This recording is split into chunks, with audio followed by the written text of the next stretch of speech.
Lockdown से पहले गीता के घर का नजारा कुछ ऐसा था कि रोहन ऑफिस जाता था और शिविन स्कूल।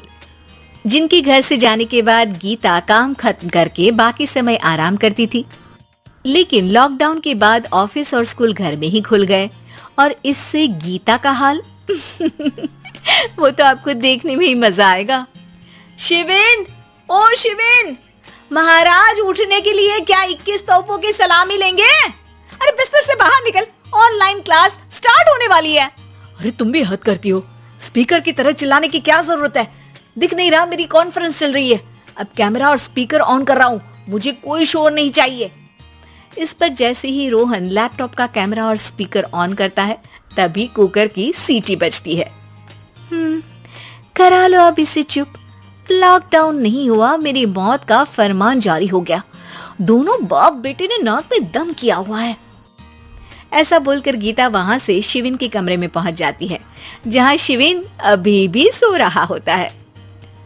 ओ आलसी, अब अगर 5 मिनट में नहीं उठाना तो आज तेरा गेम और यूट्यूब कैंसिल। माँ की बात सुनकर शिविन बिना 1 मिनट गंवाए उठ खड़ा होता है। उठ गया, अभी नहाकर भी आता हूँ। ये नाटक कहीं और, मुंह पर गीला कपड़ा मार और पढ़ने बैठ। शिविन की ऑनलाइन क्लास स्टार्ट हो जाती है, जिस पर गीता उसे वहां बिठाकर रसोई में चली जाती है। थोड़ी देर में उसे कमरे से कुछ आवाज सुनाई देती है, जिसे सुनकर वो कमरे में वापस आती है। हाय राम, तुझे क्लास अटेंड करने के लिए बोला था, कैमरा ऑफ करके बिस्तर पर नाचने के लिए नहीं बोला था। मम्मी मुझे कुछ समझ नहीं आ रहा, आप बाद में पढ़ा देना ना, वैसे भी अटेंडेंस तो लगी गई है। हाँ बेटा, जरूर बन जा, तू अभी से हम सबका बाप बन जा। अरे नहीं मतलब कहाँ से लाते हो इतना दिमाग, और पढ़ाई करते हुए ये चला कहाँ जाता है? नाइस क्वेश्चन, दिमाग से पूछकर बता दूंगा। शिविन की बातों से परेशान होकर गीता उसे मारने के लिए जैसे ही आगे बढ़ती है तभी वो कमरे से बाहर भाग जाता है। अब शिविन आगे आगे और गीता हाथ में चप्पल पकड़े उसके पीछे पीछे पूरे घर में दोनों घूम रहे होते हैं। इसी बीच वो रोहन के पास पहुंच जाता है और शिविन को मारने वाली चप्पल रोहन के लैपटॉप पर जाकर गिरती है। ओए माँ! मम्मी, अब पापा को चप्पल मार रही हो? वो आज तक के रिपोर्टर, चुपचाप जाकर क्लास अटेंड कर ले, नहीं तो अगली तेरे पीछे लगेगी। इस पर शिविन वहां से चला जाता है, जिसके बाद रोहन गीता से कहता है, इस सर्कस के लिए कुछ बोलना चाहोगी? अरे क्या करूं, जब से तुम दोनों घर में रहने लगे हो, घर अपने आप ही सर्कस बन गया है और मैं तुम्हारी नौकर। कभी बेटी को संभालो तो कभी बाप के नखरे उठाओ। इन्हीं सब उथल पुथल में दिन बीतते रहते हैं, जिसमें हर रोज घर के अंदर कुछ नया सियप्पा खड़ा मिलता है, जो ज्यादातर शिविन और रोहन के ऑनलाइन स्कूल और ऑफिस से रिलेटेड ही होता है। एक सुबह, शिविन चल उठ, आज की क्लास जल्दी है। कैमरा ऑफ करके आप अटेंड कर लो। अरे ऐसे छित्तर पड़ेंगे, दादी नानी सब एक साथ याद आ जाएंगी। गीता की लाख मशक्कतों के बाद क्लास तो खत्म हो जाती है, लेकिन उसके बाद शिविन फोन इस्तेमाल करते हुए इंस्टाग्राम रील बनाने लगता है। रसोड़े में कौन था? तुम थी, मैं थी, कौन था?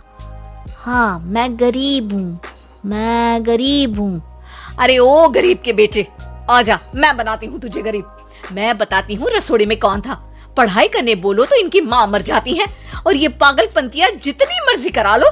गीता शिविन को डांट रही होती है, तभी रोहन बीच में बोल पड़ता है, अरे बच्चा ही तो है, इतना गुस्सा क्यों कर रही हो? बेटे का साथ देने की इसी एक कोशिश में अब शिविन के साथ साथ रोहन भी गीता के गुस्से की सूली पर चढ़ जाता है। अगर बेटे पर इतना ही प्यार आ रहा है तो इसे क्लास अटेंड क्यों नहीं कराते, इसका होमवर्क क्यों नहीं कराते? उस समय तो बहुत जल्दी मीटिंग आ जाती है, वो काम मैं करूं और यहाँ इस बेफिजुली की चीज में तरफदारी करके बन जाओ महान। हे भगवान, कोई तो इनके ऑफिस और स्कूल खुलवाओ, मैं इन्हें और घर में नहीं सह सकती। अरे कुछ और मांग लेती, क्योंकि तुम्हारी ये विश इस साल तो पूरी होने से रही, कोरोना। हाय नास बेटे ने जिंदगी ही बर्बाद कर दी। खाए कोई पचाए कोई, कल मुझे चुन चुन कर सबको मेरी बद्दुआ लगेगी।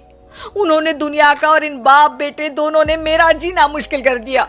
गीता वहां से चली जाती है, जिसके बाद रोहन शिविन से कहता है, अरे तुम्हारी मम्मी इतनी भड़की हुई क्यों है? आपकी वजह से पूरा समय घर में रहते हो और उस पर कोई काम कराने की जगह बस ऑर्डर देते रहते हो। अच्छा बेटे, सारा इल्जाम मुझ पर? पूरा दिन तो वो तुम पर ही चिल्लाती है।